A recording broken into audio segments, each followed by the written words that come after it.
gusto ko muna pa makawala, makasama niya yung family niya. No, at that stage, then okay na. Pero ngayon, they're all worried about him. We don't know what's happening. And I'm reiterating that initially, there were active Marines who were there to protect him. So okay na ako if there was no communication, if he didn't want to talk to media, okay lang. You know? But now, what is happening is that he's being detained. He cannot go out, he cannot visit his family, he cannot talk to people. Okay, and more than that is the recantation. And the recantation involves you that allegedly you paid him, right? But the exact wording was, I offered him money to pay those things. Senator Marcoleta and Senator Defensor offered him money. And what is your reaction right now before we go? Because I can have you back on Head Start, Mr. Defensor, I can.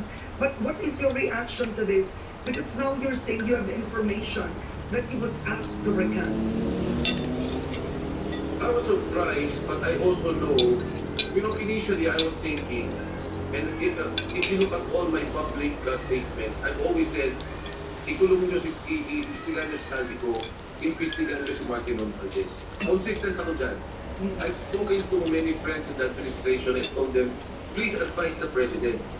He should allow the investigation of Martin Romualdez. When Saldico came out, all of a sudden, and pointing to the President, now I realize it's only the President who can muster this kind of resources. Mobilize the Marines, yung Paul Estrada and the wife, they're in Chile, they're being guarded by people. The wife said there was a passport, Philippine passport. They don't know, hindi nila alam yung pangalan nila, yung nandun sa passport na yun. So, all these things, it can only be done by the President.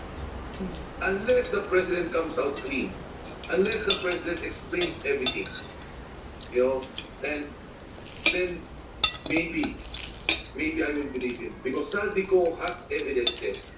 Hindi lang photo isa. Series of evidences to show how they accepted money, how money is delivered.